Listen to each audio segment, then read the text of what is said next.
It's BlackBerry's last stand. I'm Bridget Carey, and this is your CNET update.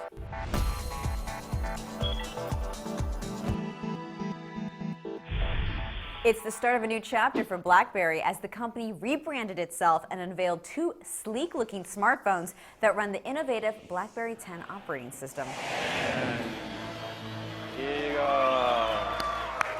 First off, the company's no longer called Research in Motion or RIM. Its name is BlackBerry now, which is just a marketing move since most people called it BlackBerry anyway.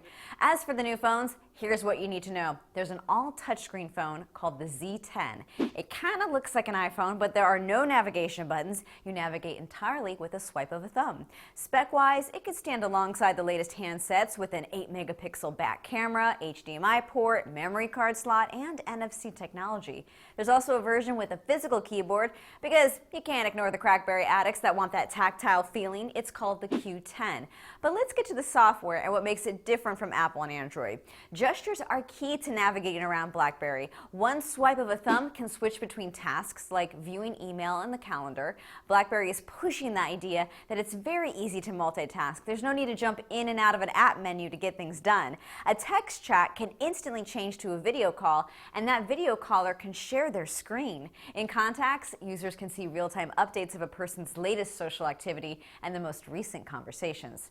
Typing is another major focus for BlackBerry. The autocorrect is advanced, plus it also tries to predict the next word you might type, and you can flick that word up onto the screen. Also, swiping left on the clear key deletes entire words.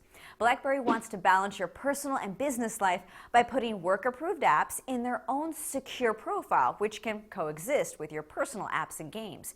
Winning back the love of business IT departments will be a challenge since most employees just use their personal iPhones and Androids for work.